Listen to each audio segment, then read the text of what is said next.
Kia ora, good evening, almost good morning. Um,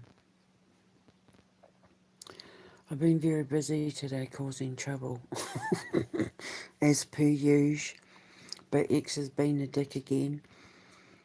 A bomb's gone off over X and some of us are having trouble, so I'm like, meh, okay, whatever. I just can't access my For You feed.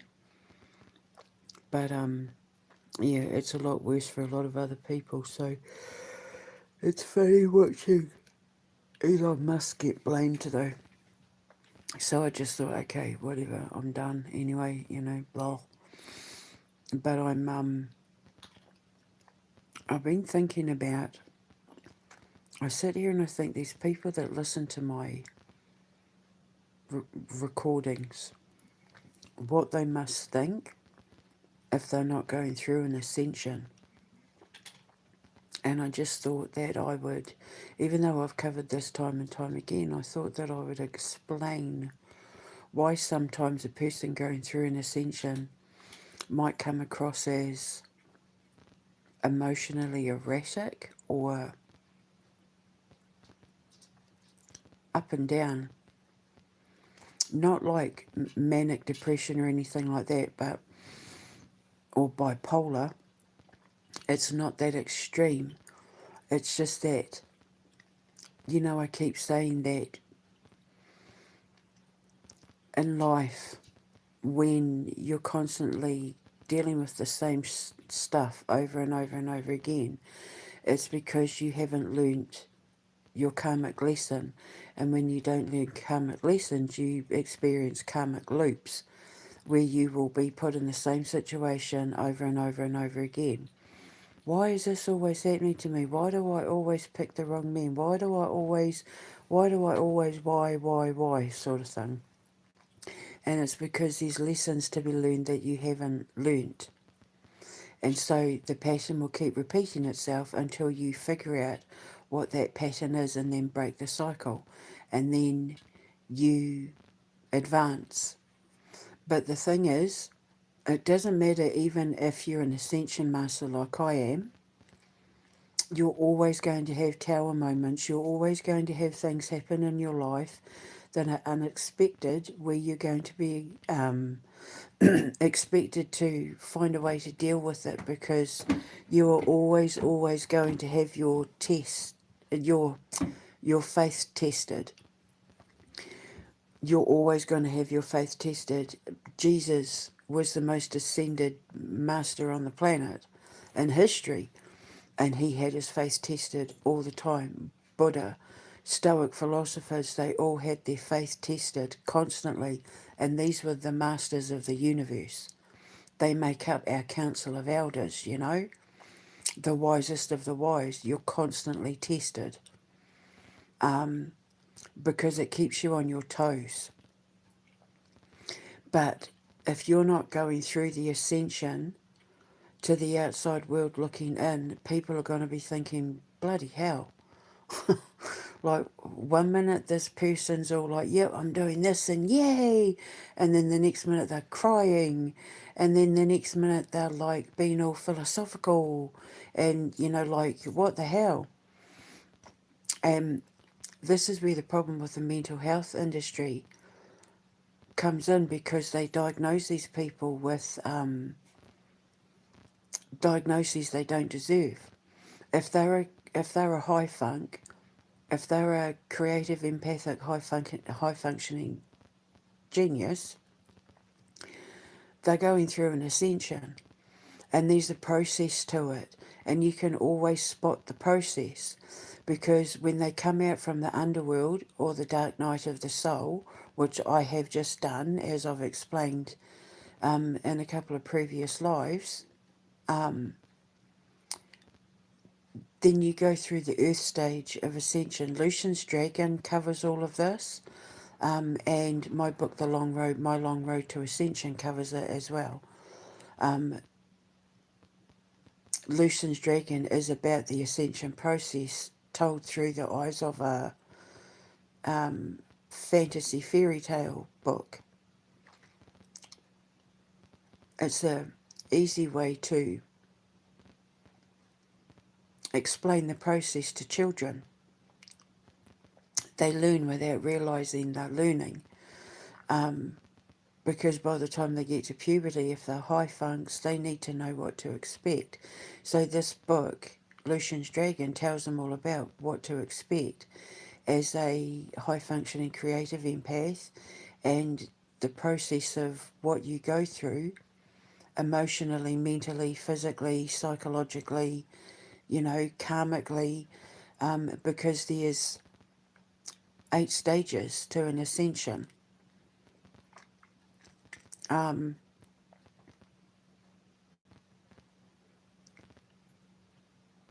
so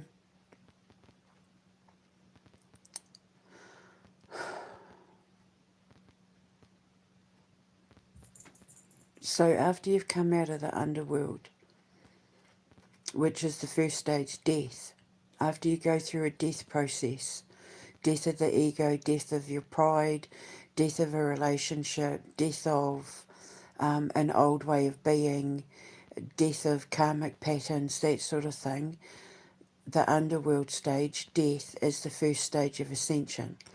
And everything in the universe is born from death. Everything in the universe is created out of death.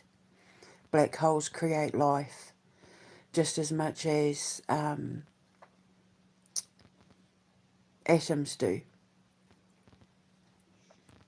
And everything that has an atomic pitch or frequency goes through a repeated cycle of death and reincarnation, death and reincarnation, death and reincarnation.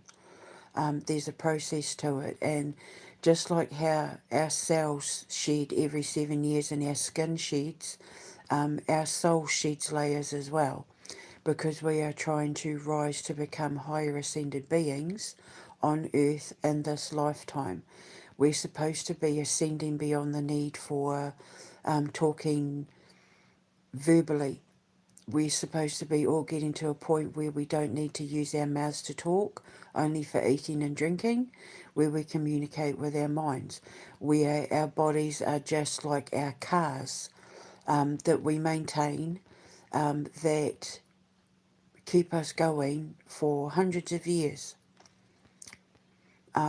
We're supposed to be evolving beyond that of our physical state in order to reach a higher spiritual awareness so that we become like our brethren.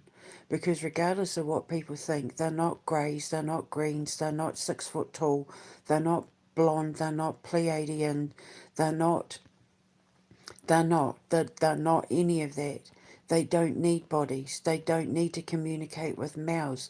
They are basically beings of light. And you know that movie AI, with that little boy that died and his parents get him back and he's basically like a robot, and then he outlives everyone and he's taken care of by those people that are basically like glowing translucent light,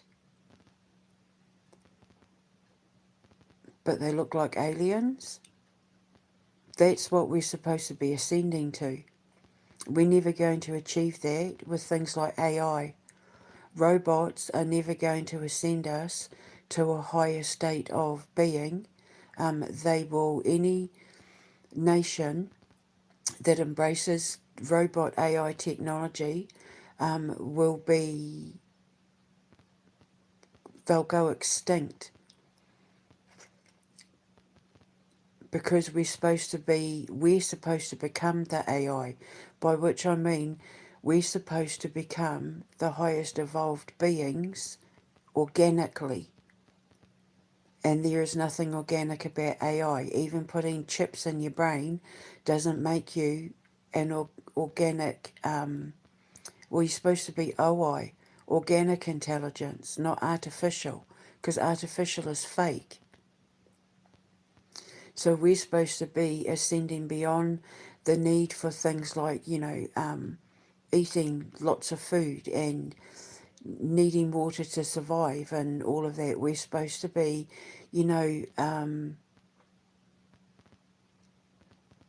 those monks try it. You know how they sit and they prepare their bodies and they drink all those herbs so that they go into a permanent state of meditation and death, like they transcend death.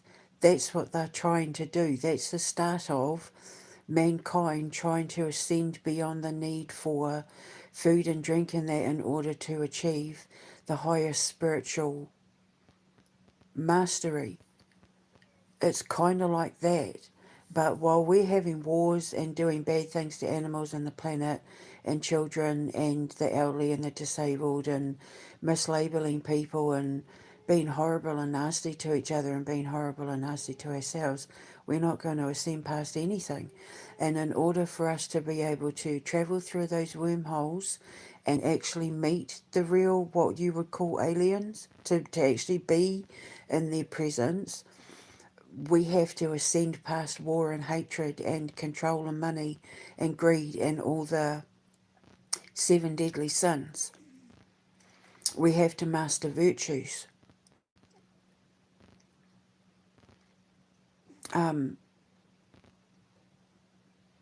and we're not. Well, I am. There are some of us that are. And it's only the people who have access to the creation frequency who are chosen to be given the opportunity to try and ascend to higher ascended mastery in this lifetime, so that our children, our grandchildren, you go through a DNA upgrade, and then when you have your children and your grandchildren and your great grandchildren, they become the next stage in mastery. So by the time like five generations from now, great grandchildren, my great grandchildren should have gotten to the point where they don't need to be able to communicate with each other, where they just communicate through mind meld with the people they love and telepathy with the people they don't. So you go into a shop and instead of ordering your fish and chips and saying, oh, can I have 2 portions of fish and 3 scoops of chips, you'll just think it and they'll know what your order is. That's what we're supposed to be. That's what we're supposed to be getting to. But AI is stopping that, and wars are stopping that, and people on the Epstein list are stopping that. My husband Chris is trying to stop that with my children, because my children were developing faster than I was. I was learning it and they were picking it up by osmosis. And that happens. Orangutans will learn something and then 6 years later have a baby, and that thing that they learned, that baby will automatically born knowing the thing that they learned before they even had a baby.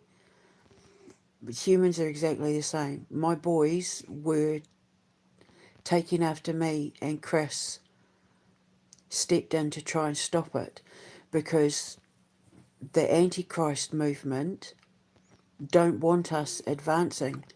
And whoever gives birth to Jesus, the second coming, and I'm pretty sure they're in Russia, they've definitely already been chosen. He leads the new government in the new world that helps take us to the final frontier, which is space. And my space program and my daughter Roisin, I think, has got something to do with it, because of the prophecy, because of the ancient prophecy. He has someone by his side that helps him. And my boys aren't interested in anything I'm doing anymore. They don't want to have anything to do with what our bloodline was born to be, what we've been for centuries. So I have to have another child to pass on what I know to her, and she would be the one that would be taking part in my space program, which would now be in America. So the ascension process is hard. It's demanding, and it takes you to the absolute brink emotionally and psychologically, but it's only for the strong. And because people don't understand what's happening to them, and then these little gremlin doctors come along rubbing their greedy little hands going, let's give them a diagnosis and put them on medication and stop them from thinking and feeling and evolving. They shut it all down. And then you've got the other little gremlins saying, let us give you AI to give you AI atrophy so you stop thinking for yourself and, like Wally, let us tell you how to live, think, breathe and feel and do, and you just sit in this chair and get fat and let us tell you what to think and buy and, we'll take care of it all for you, because they don't want us evolving. Because when you evolve, you get to the point where you can't be controlled anymore because you trust your faith and your intuition more than mankind. Your faith and your intuition are like your steering wheel and your accelerator and brake. Your intuition, your instinct, and your faith are like your steering wheel, your accelerator, and your brake. And they don't want you driving your own car. That's why they're bringing out cars that drive for you. And the faster people realise that, the faster they realise that anyone who embraces AI technology is on par with extinction. They'll go extinct because the high funks, who are the ones designing, creating and programming everything, the traditional way, they're the ones that will keep evolving. And they're the ones who will be able to withstand the pressure of going to the final frontier. We need to be able to get through those wormholes. You can travel through wormholes, but you have to be able to use your mind to do it. And my space program knows how to do it through the neurons in your brain because they're exactly the same. So I know how to do it, which is why my gaming chair is so important and needs to be designed. So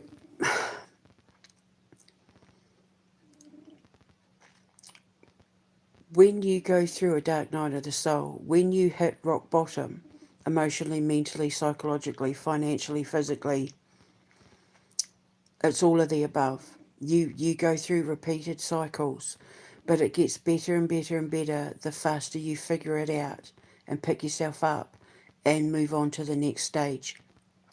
The faster you move on to the next stage, the faster you ascend, right? And then as you start figuring stuff out, the less tower moments you have. They don't become as dramatic, they don't become as impactful or traumatic because you pick yourself up really quick because you figure it out. Oh, this is happening. Right, okay, got it. Boom, done. Next stage. Boom, done. Next stage. And to the outside world looking in, they'll think, what the hell? Like 1 minute they were talking about, oh, grief and crying and blah. And now the next minute, they've written a symphony. But that's the point. Because it's in looking forward that keeps you going. It keeps you getting back up every time you get knocked back down. And you will be surrounded by people who will be only too happy to be the reason why you're knocked back down. Because people are hateful. People are spiteful, people are envious, and people are jealous that you were chosen and they weren't. And if they were chosen and then they turned their backs on becoming better people, they then take it out on you that you're becoming a better person and they're not. People will hate you because you have to leave them behind because you did the work and they didn't. And one of the natural processes of an ascension is that when you go first, you create a slipstream for others to follow because like attracts like. And there's a lot of people that see what you're going through and they can start identifying with what you're going through, so they start following you. And before they know it, they're going through the same process. But because you went first, they then are given the answers. Look, don't worry about it. What you're going through is normal. It's this, this, and this. And they're like, oh, okay, thanks for that. My nephew and his wife are going through an ascension process. And every time I leave them to it, but they know that if they have any questions, they can come to me, and they do. Whenever they need to understand something or need to talk something out, they'll come to me. I'll explain it to them. They understand, and then they move, they keep moving it forward. So they've started ascending after me. They're following my slipstream. So because I'm an ascension scientist, I'm able to handle the answers to people who have spent sometimes 20 years trying to figure out what the hell's going on with them and why certain things keep happening and why they're going through the emotions and psychological patternings that they're going through, and they don't have a clue. So then you've got these greedy little gremlins rubbing their hands and saying, well, it's bipolar, it's manic depression, it's psychosis, it's this, it's that, medication, take this pill, take that pill, and it's wrong. It's not an organic way to ascend. So I give you the answers, and these are the answers. After you've come out of the underworld, once you break out and you're reborn and you get back up on your feet, you rise to meet another dawn. You're in the earth stage. So the first stage of ascension is the underworld, death. You go through a death process. The dark night of the soul is a death process. Death of ego, death of pride, like I said, death of karmic cycles, all of that sort of thing, death of relationships, whatever. Then you go through earth. So then that's when you start feeling better because you've risen again. And then you want to start looking after your body, your diet change. You feel the need to want to move location. You move jobs, everything in your 3D physical reality. If you can touch it, see it, taste it, eat it, feel it, it all changes. And then after that is the fire stage. That's when it's like, right, okay, if I'm going to move, if I want to leave where I am, I need to change what I'm doing. And the only way I'm going to get to where I want to go is by making that change happen. That's fire. That's determination, drive, passion, ambition, will, force of nature, like that unstoppable force of, yep, now I know what I want, now I know what I need to do, I'm going for it and I'm getting it. And that can include reconciliations as well. Through in the fire stage of an ascension, you can reconcile with people from your past. You can reconcile differences. You can burn bridges, getting rid of people and things from your life that are no longer conducive. But you can also reconcile with people where bridges from the past were burned so that a new relationship could grow from it. So you have the time apart so that you could learn and grow apart so that when you come back together, you're both on an equal playing field. That's also fire. So then it's all about career and love and romance and having a new appreciation for yourself, discovering new things about yourself, because it's all to do with the purification process and regrowth. That's fire. Becoming stronger, becoming more of a leader. People start looking at you differently because they realise you're going through something that they admire, and so they'll start learning from you and wanting to follow in your lead because you're showing yourself to be a leader. That's fire. As you're figuring stuff out. Then which so I went through the death process. I was talking about my diet changing. Okay, so the door to Switzerland has and Russia has closed for me. I'm heading to America. So I went through my death process. I was talking about my diet changing, and now I know I need to leave here and head to America. Um, that's death, earth, and fire. And then me getting emotional about saying goodbye to my best friend that I realised wasn't my best friend, coming to terms still with the grief of losing Amber, listening to Fleetwood Mac and thinking, God, when I used to listen to this playing on the radio when I was asleep in bed, growing up in Levin, my mum and dad and my sister and Amber were still alive. And, talking about that, that's water. That's the water stage. Having a cry, getting it all out, talking about your emotions, intuitively understanding the process without thinking about it too much, letting yourself go there without fear of bruised egos or battered pride or making a fool of yourself in public or, going deep and letting yourself go there and letting anything that is inside you out. That's water stage. And then you go through the air stage, which is the water stage as well, is showing your raw emotion, ripping open your chest, revealing your scars, and showing your raw emotion so that the people who are looking at you to be the leader know that when they go through it, it's perfectly normal and it's a healthy part of the healing process. Because water is emotion and intuition, and going deep with your psychological mind, going deep with your conscience. And then you get to the air stage, which is feeling the need to talk about it. Communication.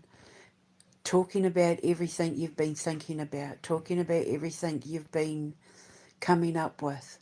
And one of the symptoms of an ascension is feeling the need to talk about it because it becomes such a fascinating process to go through.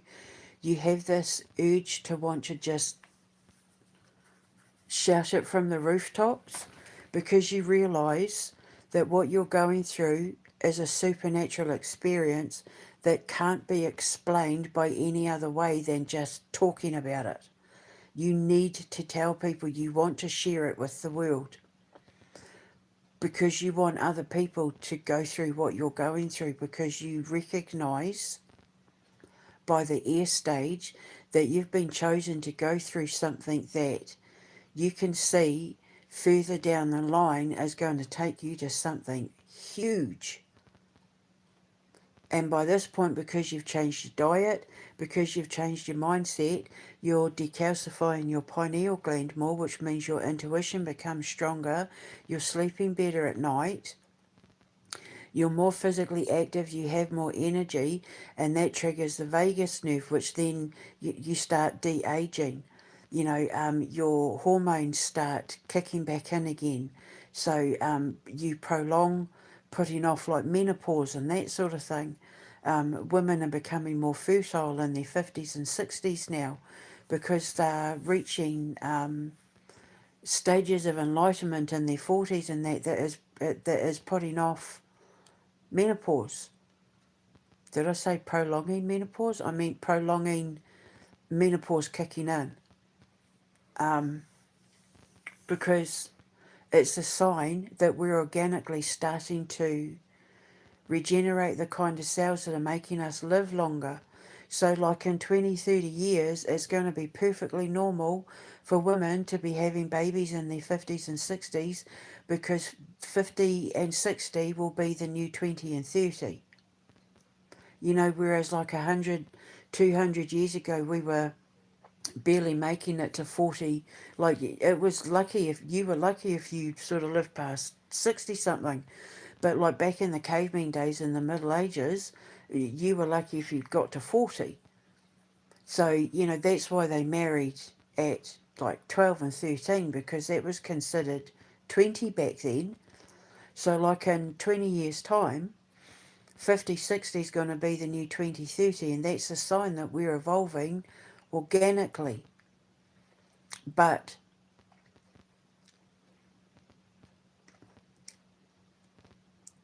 the World Health Organization and the World Economic Forum and all of that don't want that. They want to be able to control who lives, who dies, who has babies, who doesn't. Like Igor. That's why they get destroyed. That's why God's taking them all down now.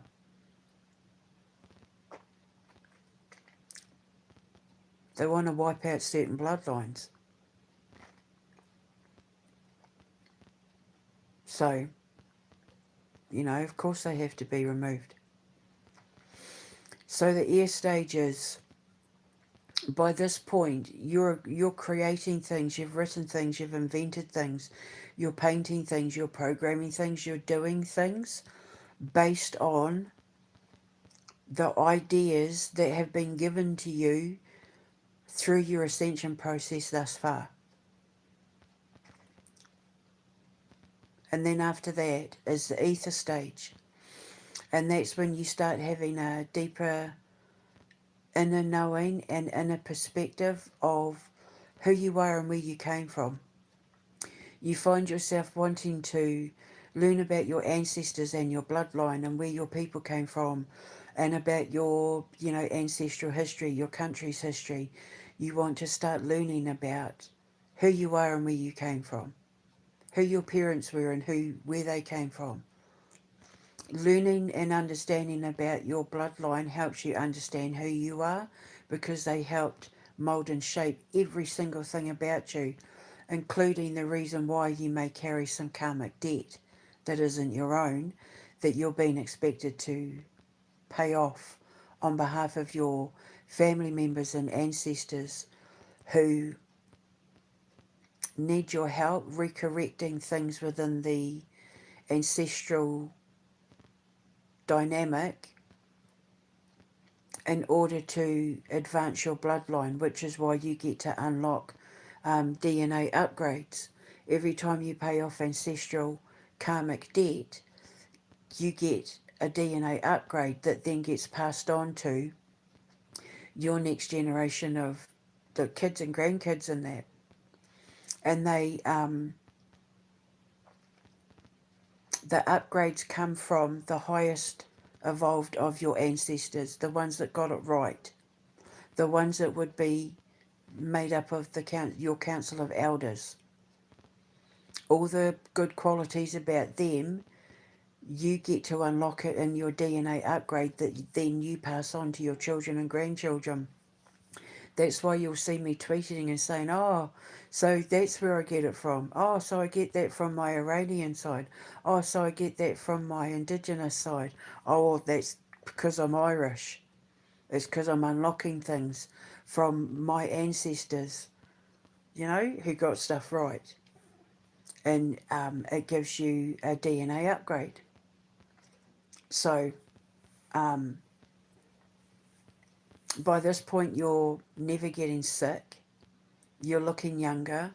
People are drawn to you and they don't necessarily know why. You become wiser. You learn more. You learn faster.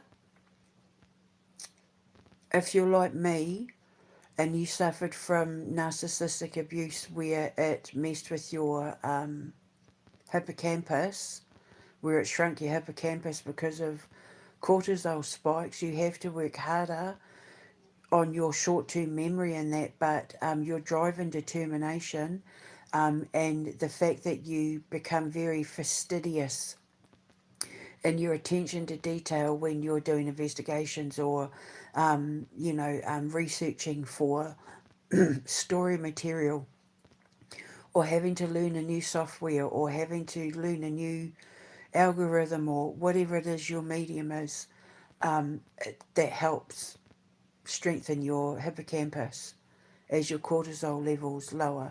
And then when you feel safer, and that obviously you sleep better, you're more relaxed, you're stress free, you live a peaceful life. And the ether stage takes you to that point where you live a life of peace.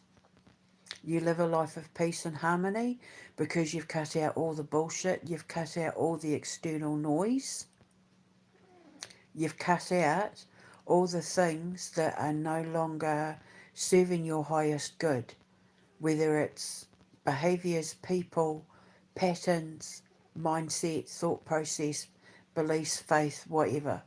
You cut it all out, and when you're in the ether stage, you live a life of peace. You become Zen. You know, I was saying about the monks, how they meditate themselves into the transition of death, and they stop eating and drinking and all of that. It's the same thing. You become Zen. You become at one with the universe. And when you become at one with the universe, that's when you step into the creation frequency. And that's when you get to know God. Whoever your God is. For me, God is everything. God is creation. Um, but because the ether stage, where you get to know your roots, your God becomes all the gods of your ancestors. So for me, it's Jewish God, it's Christian God, it's Catholic God, it's Indigenous gods, plural, it's pagan gods, plural, it's Celtic gods, plural, it's Pictish gods, plural, you know what I mean? So that's the creation frequency. And when you're sitting in that creation frequency, because then you're naturally producing DMT, which takes you into the creational realms or the God realms. Dimethyltryptamine is the hormone in your brain that gives you access to the universe, to creation. It's the God chemical in the brain that your body produces naturally, that your brain produces naturally, and all mammals produce it. And it's because of the cannabinoid receptors that we have in our brain, which is why all mammals seek a high in things like LSD and cannabis. Um, and those, is it goji berries, is it called? Where they get drunk and all of that. It is in our brain to want to seek a high, because in that high we have access to the creational realms, to the universe, to the wormholes in the universe that are connected to um, the neurons in our brain. The neurons in our brain look exactly like the wormholes of the universe, the cosmic universe, and the neurons in our brain look exactly the same. An extension of that is our central nervous system.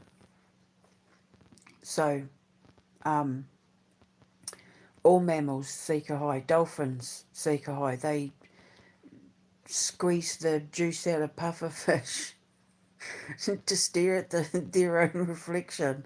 You know, dogs lick frogs, they eat mushrooms, and it's natural. And that's why we have cannabis. Cannabis helps us release DMT organically. And when you get high and you have that high and it takes you to the higher realms, you become more creative. You become more inventive. You become more philosophical, you know? Um, Otherwise, if you don't use things like cannabis or mushrooms and that, the organic stuff, never ever do anything that comes from a laboratory. If you're going to experiment, keep it from whatever comes from Mother Earth, please. And make sure you have people around you when you do it, especially if it's like peyote and ayahuasca. I'd give anything to have an ayahuasca ceremony, because I would love to see what happened to my quantum magnetics, what happens to my gift when I was having ayahuasca. Um, and peyote, mushrooms, cannabis, just keep it organic. Keep away from the chemical stuff, because that's when it messes with your brain and your body and your cells. And that's why they tried to feed me the cocaine and the opioids, because they were trying to shut off um, the receptors in my brain that was giving me access to the creation frequency, and I had to break out of it. I had to push past it, you know. So so now I produce DMT naturally through getting a high out of the things that I'm writing, which is why I get so excited. And I have to run and tell you and say, so I've been thinking about this game, this book, this blah, because it gives me a high because I get so happy that I'm producing something that I know is going to pay off in the future. And that's the creation frequency. The creation frequency is also when you've mastered control of the ascension process, because when you go back down again you're able to recognize what it is, and you move it along faster and faster, and every time you drop you pick it back up and you move along faster and faster, but every time you move it along you gather more information, you become more aware, you've mastered it even more, you become more patient, you become more zen, you create more, and your faith becomes unbreakable. And by that point as well, you're exhibiting supernatural abilities, and your supernatural talents will start showing themselves usually between about the water and air stage, between emotions and between the heart and the mind stage. You'll start noticing that, you know, you might have an uncanny ability to read people's minds or teleport in your sleep, or, you know, whatever. But by the time you get to the creation frequency, you'll know exactly what it is that your gift is, because God does promise you supernatural powers when you master your virtues, as well as hope and faith. You power up because you have these rapid DNA upgrades that turn you into superhumans. Which takes me back to the robot show. But I was talking about like the $6 million man, with the Quantum Menace being the scientist that was turning the soldiers into super soldiers, but not necessarily robots, more what I'm talking about now, DNA upgraded super soldiers. Um, and then after that is birth, the eighth element, birth, when your whole world changes, where you don't look the same, where you don't act the same, you don't think the same, you don't mix with the same circles, you don't live in the same area, you don't dress the same, you don't carry yourself the same. You've created a whole new world for yourself, a new business, a new relationship, a new family, whatever. Birth, everything is brand new. The cells in your body are new. You've got new skin. Your faith is new. Everything is new. That's birth. And then the ninth element is reincarnation. Doing it all over again.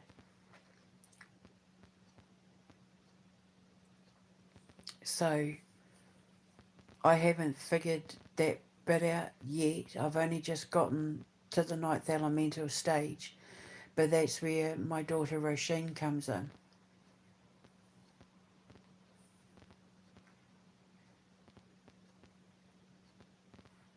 Yeah, the first sign, the rebirth of the ninth element, our version of Harry Potter. That's where she comes in. I'll figure it out eventually, but I always thought there were only 7 elements. Although the movie will tell you there's 5. You know, the fifth element, there's not 5 elements, there's 7.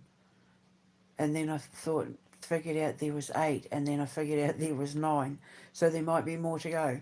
But I figure it out as I go.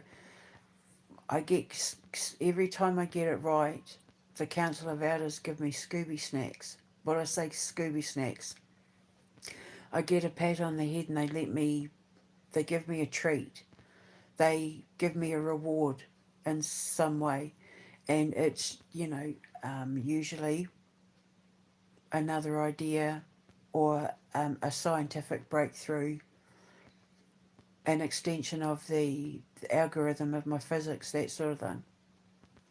So, yeah.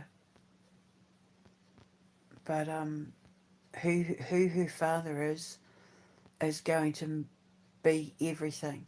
It's why I don't date. It's why I keep away from men, because I only get one shot at finding her father, and if I get it wrong,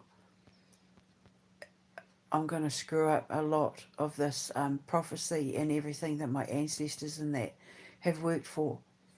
She's important to space travel. She's important to a lot of things carrying on my bloodline. So that's why Chris and Martin were removed. That's why I was never allowed to have her with either of them. They can't be trusted around girls, but um, not to say that, you know what I mean. They're not nice to females. They would not have been the right fit for her, because they have no love or respect for females. They treat them like shit. Women have no value to them. So any of the other options that came along that had the potential to be her baby daddy, they messed up. They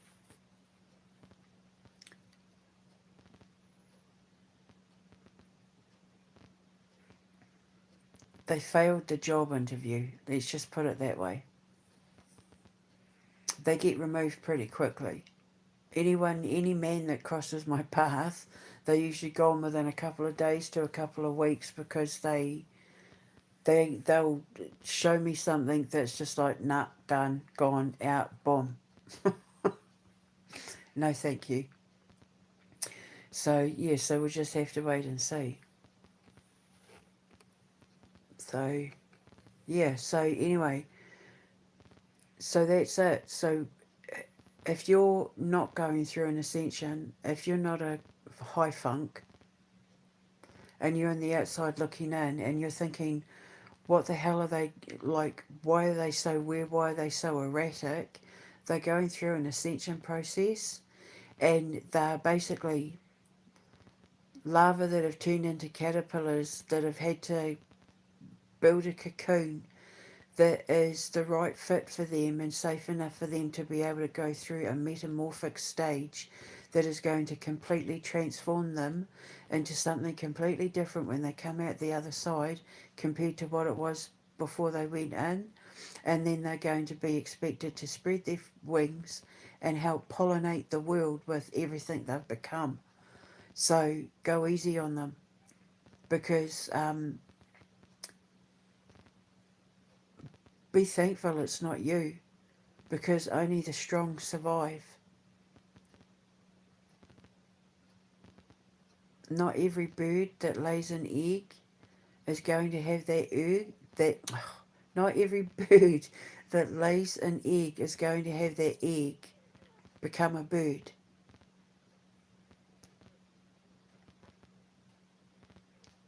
Just because it lays an egg doesn't mean it's gonna create a baby out of it. Nothing's guaranteed. It's all to do with will and determination and natural selection, and you only get one offer for an ascension. And so for those who decide to take on the challenge and accept the challenge, they have the greatest reward at the end of it, but they have to go through hell to get it. So go easy on them. Give them the space they need. Give them the understanding they need. Cook them a meal every now and then. You know, give them that space to be able to have a quiet cry without judging them or laughing at them.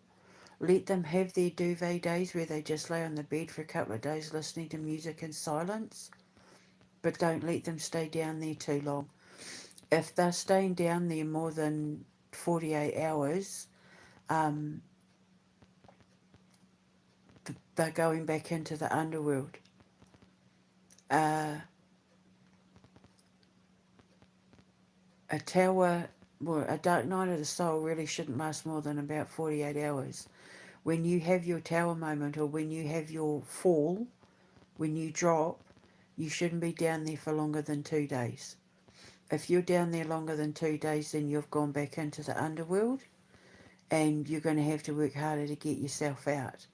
The sooner you figure out what's going on, the quicker you can get yourself out of the underworld and get on your way. Don't wallow. Don't sit in self-pity. Know it for what it is.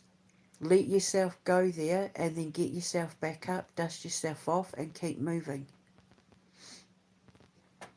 Otherwise, that's when it turns into things like depression and melancholy and, you know, the dark stuff. You can turn to drugs and alcohol and eating sugary foods and being nasty to yourself, hurting your body through unhealthy processes because you're not looking at the things that need to be looked at.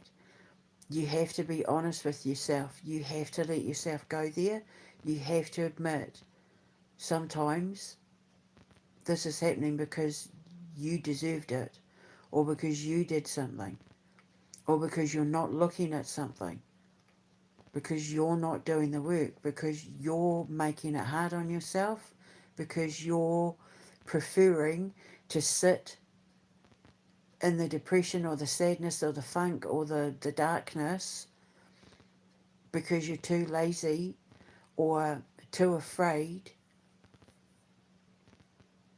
to look at the wounds or to look at the things that need to be resolved.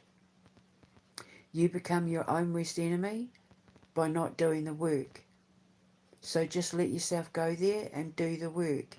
You don't have to admit anything to anyone. You don't have to talk about anything until you get to the air stage. Usually you keep quiet. You don't say anything until you get to the air stage, and that's when you want to start talking about it. But until then, you usually just sit in a pool of self-reflection. And sometimes what's reflected back to you isn't something you want to see, but you have to see it. You're being forced to see it. And when you choose not to go there, when you choose not to look at it, you become your own worst enemy. And then the harder it becomes for you to recover from the last tower moment. And then that's when you do end up with things like depression and relying on substance abuses and fetishes and self-harming. And self-harming can be things like negative talk, self-bullying, not just physically self-harming, overeating, overindulging, sleeping around, hurting your body and hurting your mind and your heart in that in order to distract yourself from the things that you don't want to be looking at. The worst thing are people who refuse to admit that they're codependent, and people who are codependent cannot stand the thought of have been isolated, because when they're isolated, that's when they start thinking, and when you start thinking, you start going over things you know you've done wrong and all of that. And so people who don't want to face themselves will throw themselves into social circles. They'll have lots of meaningless relationships because it's better than being alone. You know, the second they have a minute to themselves, they'll contact an ex, or they'll contact someone to go and have sex with, or they'll go trawling Tinder, or they'll go to the bars, or they'll hang out with friends that they don't really like, or they'll, hang out with people that where they become a nuisance, and that anything to not sit with themselves.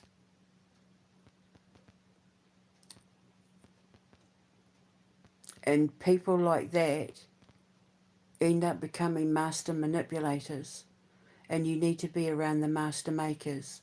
And the master makers are the people who are always there for you no matter what. They will always, if they're hurtful, it's to be helpful, because they're being honest and they're making you look at things you maybe don't want to be looking at, but they'll do it in a gentle, diplomatic way. because you trust them with your heart and your mind. They know how to handle your heart and your mind when you're needing to be picked back up. These are people who are inspiring.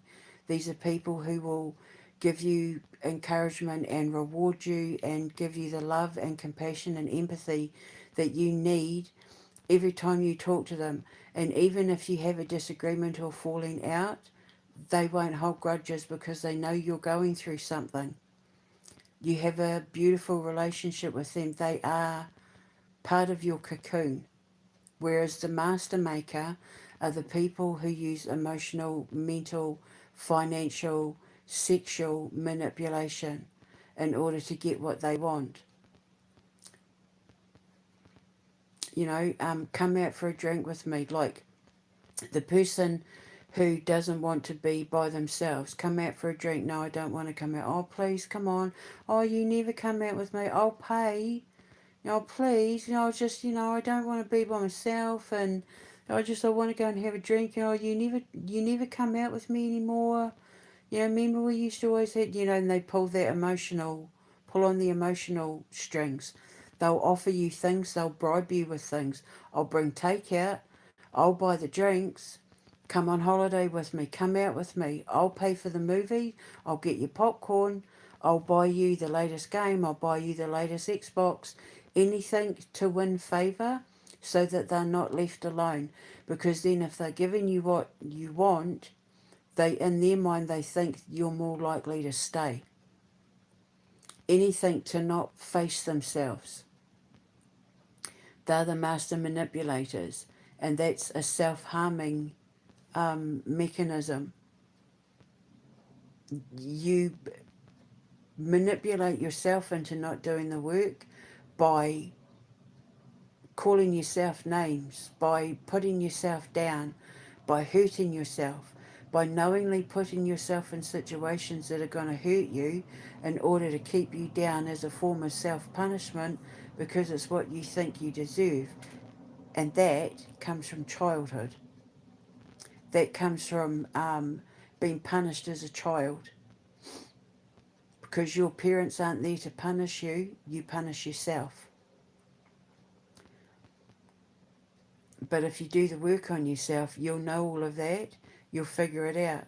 You'll stop the cycle, you'll stop the pattern, and that pays off karmic debt because you've cut that cycle off that was fed to you by your parents or your siblings or your whoever's. But master manipulators and people who refuse to do the work don't figure that stuff out because they don't want to be introspective. And these are the people you need to avoid because they're toxic. These aren't people who are ascending. There are a lot of people who are offered the chance to ascend like Chris and Martin were, and for a little while things were going good, but then they got tempted. Remember I was talking about the tempters?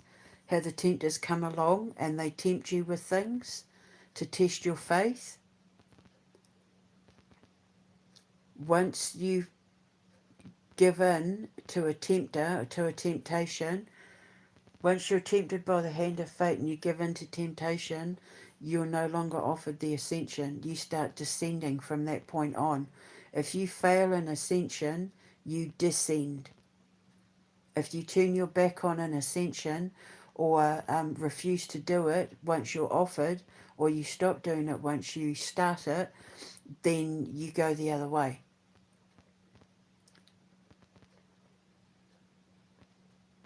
And then that's when you end up in cults and having fetishes and being part of sex cults and drinking and smoking and doing drugs and sleeping around and having unprotected sex. My ex-husband doesn't use protection. I've talked to quite a few women that he slept with, and he doesn't use protection with any of them, and he's in his 50s. How disgusting is that? And if any of them have been vaccinated, they'll be passing on HIV to each other and AIDS and that now, because that's a side effect of the COVID vaccination.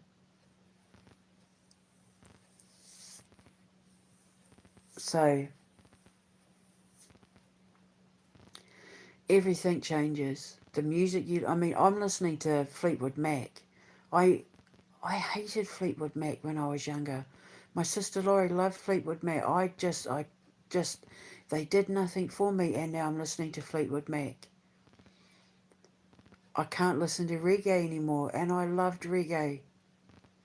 I listened to classical music, and I couldn't be bothered with classical music.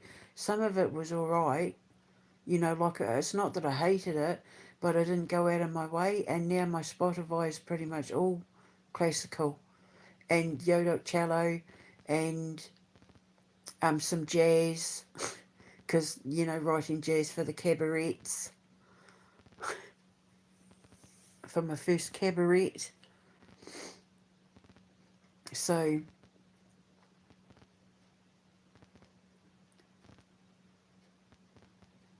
yeah, I don't eat the same food. I've tried to sit and watch so many movies that I used to love in the past, and I just can't deal. Like, I'd rather just sit and read the Bible or write and create and invent, and you know, like I can't be distracted by movies and that anymore. I just prefer my music. But having said that,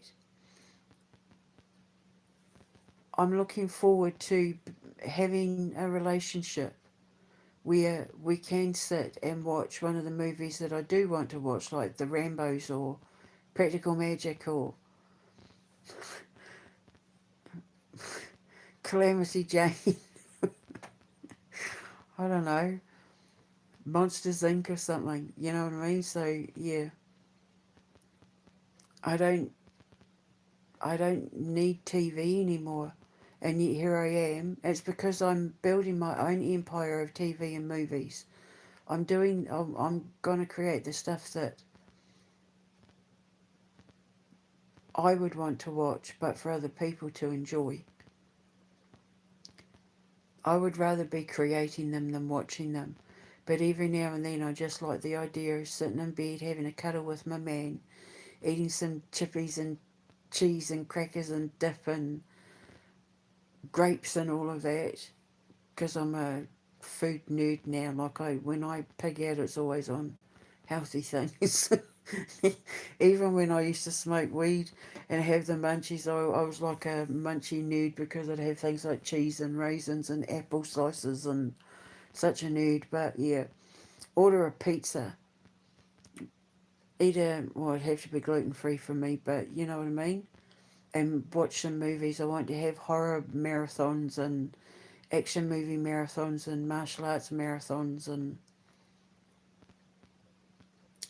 yeah. So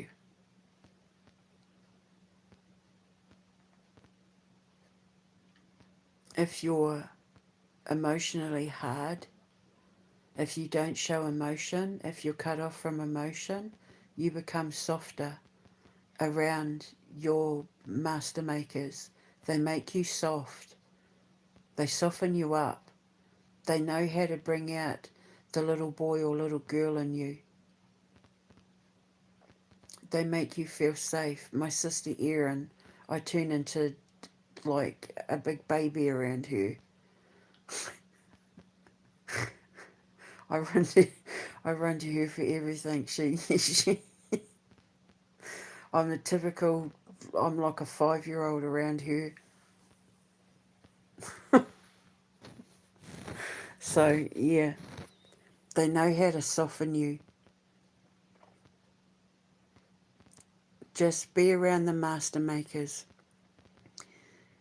If you're around people that make you feel good when you're around them, be around them more often. Don't be around the people who try to talk you out of why you shouldn't be happy.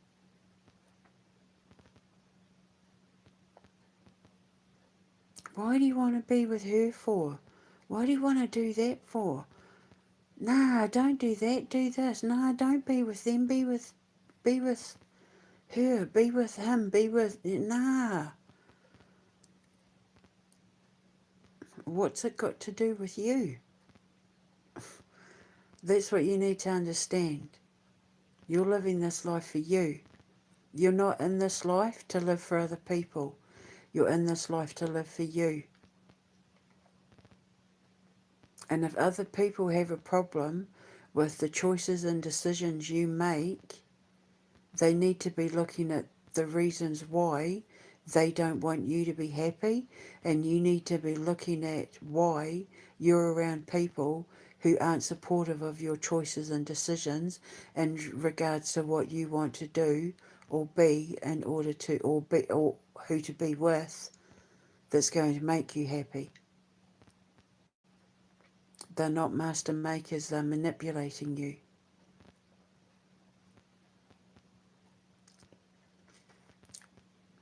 And that comes with the fire stage. Looking at your 3D reality and the people you're around and realizing they have to go. That person has to go. I need to leave my job. I need to leave where I'm living. I need to get out of this relationship. And that's when you're stepping into fire and burning it all down. So, you know, so that's the process. So for anyone on the outside looking in, shut up. It's not you going through it. You're not the one sitting God's exam. So have a bit of patience, have a bit of understanding, and be supportive of them. But when I get to America and I get my radio station set up, I'll be able to get all of this set up so that you can call in anonymously, and I'll help you sort it out. I'll help you figure it all out. We'll have discussions and chats, you know, because I want to do talkback radio in regards to Ascensions and that.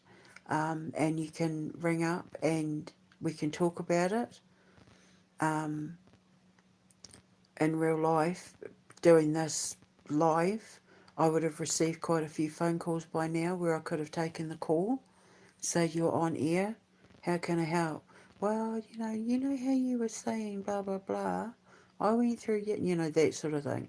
But I also want to do a paranormal hour. I want to revive my radio station that I had back, my radio show that I had in Chicago. But I won't call it the paranormal hour. I'll call it something else, but that'll be late night talk back. And then people can ring up and tell me about their experiences, and I can tell them whether it's paranormal or supernatural. I can show them how to fix it. I can explain it to them. They might even be able to offer me insights into places where I can go and investigate. I'll say to them, can I come to your house? Can you take me there? If I bring a crew, will you come with me and take me to that forest where you're saying that's happening? Like that sort of thing. And then I can make shows out of it. Because that's what I was starting to do in Chicago. I was trying to say to them at the station, let me go out with a crew so that I can take these investigations of the paranormal and they're onto the streets. I was just starting to look at places to investigate in Chicago. I was hoping to do the Al Capone thing.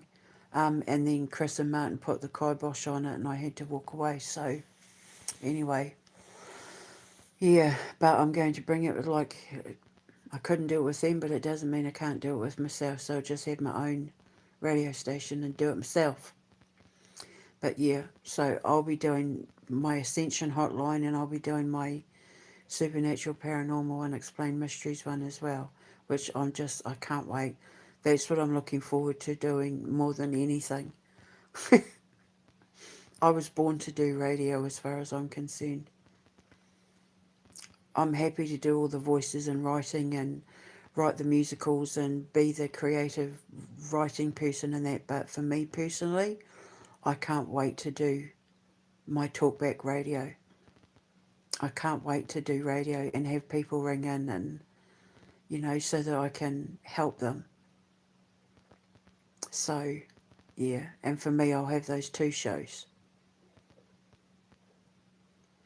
So I can't wait. I feel like it's what I was born to do. That's what I used to do with my sister when I was little. So, that and writing. Right, so I'm going to go. Um,